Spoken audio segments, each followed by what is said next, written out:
ሰላምና ጤና በያላችሁበት ይሁን። ወደና የተከበራችሁ የቻናል ቤተሰቦች እንደምን አላችሁ? በሰዓት መሰማትና መደመጥ ያለባቸውን ሁለት ሰበር መረጃዎችን ወደ እናንተ አደርሳለሁ። ቻናሉን ሰብስክራይብ፣ ቪዲዮ ላይክ እያደረጋችሁ መረጃዎችን እንድትከታተሉ በአክብሮት ጋብዛለሁ። አሁን በቀጥታ ወደ መረጃው አልፋለሁ። አብራችን ቆዩ። በመከላከያ ሰራዊትና በትግራይ ኃይሎች መካከል ግጭት መካሄዱን ዲፕሎማቲክ ምንጮች ተናገሩ። በኢትዮጵያ መንግስትና በትግራይ ኃይሎች መካከል ግጭት መካሄዱን የፈረንሳይ ዜና ወኪል ኤኤፍፒ እና ሮይተርስ የደህንነትና ዲፕሎማቲክ ምንጮችን ጠቅሰው ዘግበዋል። በሰሜን ኢትዮጵያና አማራ ትግራይ ክልል አዋሳኝ አካባቢዎች ከዚህ ሳምንት መጀመሪያ አንስቶ ግጭቶች እየተካሄዱ መሆናቸውን የሚያመለክቱ ዜናዎች እየተሰሙ ቢሆንም ተጨባጭ መረጃ ማግኘት አዳጋች ሆኖ ቆይቷል። ግጭቶቹ የተቀሰቀሱት ጸለምት በሚባል አማራና ትግራይ ክልሎች ይገባኛል የሚወዛገቡበትና በአማራ ክልል ቁጥጥር ስር በሚገኙ አካባቢ መሆኑን ያመለክተው የዜና ወኪሉ አንድ የደህንነት ምንጭ ሁኔታው እየተባባሰ እየሄደ ነው ሲል ሁኔታውን ተናግሯል። በተጨማሪም ስማቸው እንዳይጠቀስ የጠየቁ ዲፕሎማሲያዊ ምንጮች ለኤፍፒ እንደተናገሩት የትግራይ ኃይሎች ከኢትዮጵያ ሰራዊትና ከአማራ ሚሊሻዎች ጋር እየተዋጉ ነው ብለዋል።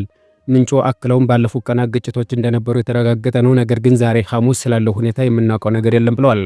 ጠቅላይ ሚኒስትር አብይ አህመድ የምስራቅ አፍሪካ ጉዳዮች አማካሪ አቶ ጌታቸው ረዳ ረቡዕ ዕለት በማህበራዊ ውሃት ውስጥ የሚገኙ የስልጣን ጥም ያለባቸው ግለሰቦች ትግራይን ወደ ሌላ ዙር ጦርነት ሊያስገቧት እንቅስቃሴ እያደረጉ ነው ይገኛሉ በማለት ተናግረዋል። የቀድሞ የትግራይ ክልላዊ ጊዜያዊ አስተዳደር ፕሬዝዳንት አቶ ጌታቸው ግጭት መካሄዱን የሚያመለክት ሁኔታ የህወሓት መሪዎች ወጣቶችን ለጉዳት የሚዳርግ የጦር ስልት መከተላቸውን ጠቅሰው ከእንዲህ አጉል መስዋዕትነት አልከፍልም ብለ ተቃውሞህን አሰማ በማለት ጥሪ አቅርበዋል። አንድ ስማቸው ያልተጠቀሰ የአካባቢው ነዋሪ ግጭቶች መካሄዳቸውን አረጋግጠዋል። ነገር ግን ኤኤፍፒ ለፌዴራል መንግስት ሰራዊትና ለህወሓት ጥያቄ አቅርቦ ምላሽ እየጠበቀ ነው። በተመሳሳይም ሮይተርስ የዜና ወኪል አንድ ዲፕሎማቲክ ምንጮችን ጠቅሶ በዚህ ሳምንት በምዕራብ ትግራይ ለአጭር ጊዜ የቆየ ግጭት በመከላከያ ሰራዊትና በትግራይ ኃይሎች መካከል መካሄዱን ዘግቧል። ግጭቱን በተመለከተ የፌዴራል መንግስት ሆነ የትግራይ ክልል ጊዜያዊ አስተዳደር እስካሁን ያሉት ነገር የለም። ይህን ተከትሎ የኢትዮጵያ አየር መንገድ ከትግራይና ወደ ትግራይ የሚያደርጋቸውን በረራዎቹ ከእቅድ ውጭ በሆነ ምክንያት መቋረጣቸውን ለመንገደኞች በአጭር ጽሑፍ መልእክት ትናንት አመሻሽ ካስታወቀ በኋላ በረራዎች ተቋርጠዋል። የትግራይ ክልል ትራንስፖርት ቢሮ ኃላፊ አቶ ታደለ መንግስቱ በረራዎች መቋረጣቸውን ለቢቢሲ አረጋግጠው ነገር ግን ዝርዝር መረጃ እንደሌላቸው ዛሬ ረፋድ ላይ ተናግረዋል። ቢቢሲ ከአየር መንገዱ ይፋዊ ማብራሪያ ለማግኘት ያደረገው ሙከራ እስካሁን ምላሽ ባያገኝም አንድ ስማቸው እንዲጠቀስ ያልፈቀዱ አየር መንገዱ ባልደረባ እንደገለጹት በረራዎች ለዛሬ ሐሙስ ብቻ ነው የተሰረዙት፣ ነገር ግን የቀጣይ ቀናት በረራዎች በሚኖረው ሁኔታ የሚወሰን ይሆናል ብለዋል። ይህ በእንዲህ እንዳለ የፌዴራል መንግስትና በትግራይ ኃይሎች መካከል አዲስ ጦርነት ሊቀሰቀስ ይችላል በሚል ስጋት ትግራይ ክልል ነዋሪዎች ገንዘባቸውን ለማውጣት ወደ ባንኮች በብዛት መሄዳቸውን ሮይተርስ ዘግቧል። የዜና ወኪሉ ጨምሮም አንድ የትግራይ ክልል ከፍተኛ ባለስልጣናት ክልሉ የአውሮፕላን በረራዎች ለምን እንደተቋረጠ ከፌዴራል መንግስት ማብራሪያ ጠይቆ ምላሽ እንዳላገኘ ተናግሮኛ ብሏል። የፌዴራል መንግስት ሆነ ኢትዮጵያ አየር መንገድ እስካሁን ወደ ትግራይ ክልል የሚደረጉ በረራዎች ስለመቋረጣቸው የሰጡት ማብራሪያ የለም። ይህ በእንዲህ እንዳለ የኢትዮጵያ መከላከያ ሰራዊትና የፌዴራል ኃይሎች ከአላማጣና ኮረም ከተሞች መውጣታቸው እየተዘገበ ባለበት ወቅት ነዋሪዎች ለደህንነታቸው በመስጋት እየሸሹ መሆናቸውን ለቢቢሲ ገልጸዋል።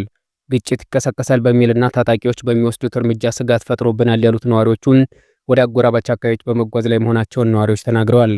ባላማጣ ነዋሪ እንዲሁም የቀድሞ አካባቢ ባለስልጣናትና በትግራይ ጊዜያዊ አስተዳደር ስር ባላማጣ ከተማ ከንቲባ የነበሩት አቶ ዝናቡ ደስታ በከተማ ውጥረት መኖሩን ነዋሪዎች እየሸሹ እንደሚገኙ ገልጸዋል። ስማቸው እንዳይጠቀስ የጠየቁ ቢቢሲ ያነጋግራቸው ግለሰብ ካላማጣ ሸሽተው ወደ ቆቦ መሄዳቸውን ተናግረዋል። ቆቦ ነን፣ አልጋ የሚባል ነገር የለም፣ በጣም ውድ የሆነ አልጋዎች ብቻ ናቸው የቀሩት ያሉት ነዋሪው ቤተሰብ ያለው ቤተሰብ ጋር ወይም አልጋ ለ2 ለ3 ይዞ ነው ያለው ብለዋል። አብዛኛው ወጣት እየወጣ ያለው ታፍነው ወደ ጦር ሜዳ እንዳይሰለፉ ለማምለጥ ሁሉም መሸሽ ነው የሚፈልገው ሲሉም አክለዋል። ኮማንድ ፖስቱ ማለትም የመከላከያ ታጣቂዎችና የፌዴራል ታጣቂዎች ራሳቸውን ብቻ መታደግ ጀመሩ። እነሱ ካምፓቸውን ለቀው ሲወጡ ህዝቡ በእግሩ መውጣት ጀመረ ብለዋል ነዋሪው። አንድ መኪና የመጡ ሰዎች እንደነበሩ ጠቅሰው አሁን መኪናው ታግዷል፣ ላያስወጡም ንብረትም ይዞ መውጣት አይቻልም ብለዋል። የከተማው ነዋሪዎችን ከረቡዕ ጥር 20 2018 ዓ.ም ምሽት ጀምሮ በእግራቸው እንደወጡ ገልጸዋል። በእግር ጫካ ለጫካ ነው የወጡት፣ አሁን ደግሞ የጫካውን መንገድ ሰምተው ዘግተውታል ሲሉ ነዋሪው አክለዋል። መከላከያ ሰራዊትና የፌዴራል ኃይሎች ከካምፓቸው ወጥተው ወደ ጥሙጋ አፈግፍገዋል ሲሉ እንደነገጥን በማለት በህዝቡ ዘንድ የተፈጠረውን አብራርተዋል። ባላማጣ ከተማ የተለያዩ አስተዳደር ቢሮዎች ሰራተኞች ወደ አንድ ቦታ መሰብሰብ መጀመራቸው ከተሰማ በኋላ ወደ ማታ አካባቢ የትግራይ አመራሮች ተቋሞችን መያዝ ጀመሩ ሲሉ ገልጸዋል። መከላከያ ሰራዊትና የፌዴራል ኃይሎች ረቡዕ ሌሊት ከ8 ሰዓት እስከ 10 ሰዓት ባለው ጊዜ መውጣት መጀመራቸውን ተናግረዋል። ሲቪሎች ተደናግጠው ሌሊት 5ም 6ም ሰዓት መውጣት ጀምረዋል ሲሉ ለቢቢሲ ተናግረዋል። ነዋሪው አክለው ምንም ተኩስ አልነበረም፣ የሀገር ቢሮ የሆነ ቢሮ ሲቆጣጠሩ ባንዲራ ይሰቅራሉ፣ ወደ ላይ ይተኩሳሉ። የተኩስ ልውውጥ አልተካሄደም። አርሚ 24 እና አርሚ 33 የሚባሉት በከፍተኛ ቁጥር እየገቡ ነው ብለዋል። ለደህንነታቸው ሲባል ስማቸው እንዲገለጽ ያልፈለጉ አንድ የቀድሞ የአካባቢ ባለስልጣናት የፌዴራል ኃይሎች ከተማዋን ለቀው የወጡት ሌሊት 8 ሰዓት ጀምሮ እንደሆነ ለቢቢሲ ገልጸዋል። አወዛጋቢ ቦታ ነው። ፌዴራልን ነበር የሚቆጣጠረው።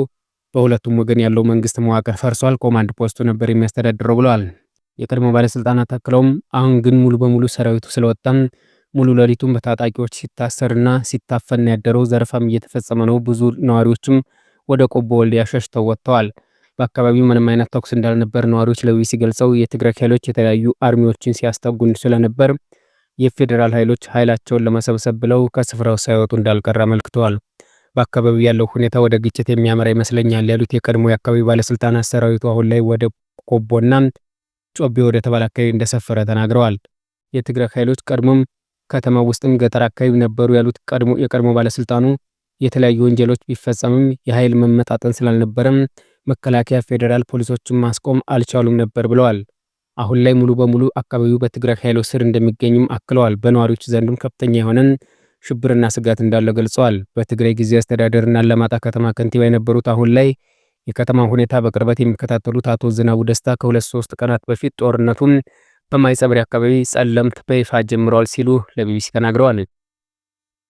አሁንም የ2013፣ 2014 እና 2015 ተመሳሳይ የሆነ ወጣት ላይ እልቂት ጀምረዋል። ቶሎ ብሎ ሊቋረጥ ካልቻለ መልሶ ትግራይ ህዝብ በተለይ እናቶች የሚያለቅሱበት ነው የሚሆነው ሲሉ ስጋታቸውን ገልጸዋል።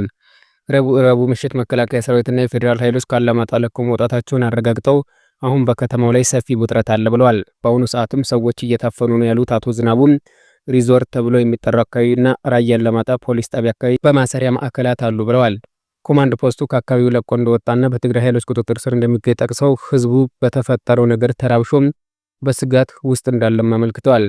መከላከያ ሰራዊትና የፌዴራል ኃይሎች ሲወጡ የተኩስ ልውውጥ እንዳልነበር ተናግረው አሁን ግን የጦርነት ድምፅ አለመሰማቱ እንጂ የጦርነት ድባብ ነው በአካባቢው ያለው ብለዋል። ህብረተሰቡ በትልቅ ውጥረትና ስጋት ላይ ነው ያለው፣ እየታሰረ እየተዘረፈ ነው ያለው፣ ስርዓት አልበኝነት ነግሷል ሲሉም ለቢቢሲ ገልጸዋል። ቢቢሲ ከትግራይ ክልል ጊዜያዊ አስተዳደር በኩል እስካሁን ምላሽ አላገኘም። ቢቢሲ ያነጋገራቸው ነዋሪ ቀድሞ የአካባቢ ባለስልጣናት አቶ ዝናቡም ዝርፊያ፣ እስራትና አፈና እየተፈጸመ መሆኑን ቢናገሩም ቢቢሲ ከገለልተኛ ወገን ክሶችን ማጣራት አልቻልኩም ብሏል። ስላለው ወቅታዊ ሁኔታ ከትግራይ አስተዳደርም ሆነ ከፌዴራል መንግስት በኩል እስካሁን በይፋ የተገለጸ ነገር ባይኖርም በሌሎች አካባቢዎች በመከላከያ ሰራዊትና ትግራይ ኃይሎች መካከል ግጭት መከሰቱን ዲፕሎማቲክ ምንጮች ተናግረዋል። የፈረንሳይ ዜና አገልግሎት እና ሮይተርስ የደህንነትና የዲፕሎማቲክ ምንጮችን ጠቅሰው እንደዘገቡት ጸለምት በሚባል አካባቢ ባለፉት ቀናት ግጭቶች እንደነበሩ አረጋግጠዋል። ሐሙስ ዕለት ደግሞ የኢትዮጵያ አየር መንገድ ከአዲስ አበባ ወደ ተለያዩ የትግራይ ክልል ከተሞች የሚያደርጋቸውን በረራዎች መሰረዛቸውን ተጓዦች እና አንድ የክልሉ ባለስልጣናት የአየር መንገዱ ምንጭ ለቢቢሲ አረጋግጠዋል። ለ2 ዓመታት የተካሄደውን የትግራይ ጦርነት ተከትሎም በተደረሰው ሰላም ስምምነት ላለፉት 3 ዓመታት ጦርነት ቆሞ የነበረ ሲሆን አሁን የተፈጠረው ውጥረት ሌላ ዙር ጦርነት እንዳይቀሰቀስ ስጋት ፈጥሯል። ቀናት ያስቆጠረው አሳሳቢ ክስተቶች በተመለከተ የኢትዮጵያ መንግስት ሆነን የትግራይ ጊዜያዊ አስተዳደር እስካሁን ያሉት ነገር የለም። ክቡራትና ክቡራን የቻናል ቤተሰቦች ስለ ሰዓቱ የነበረኝ መረጃ ይመስል ነበር። ከቆይታ በኋላ በሌላ መረጃ እስከምንገናኝ መልካም ጊዜ ይሁንላችሁ።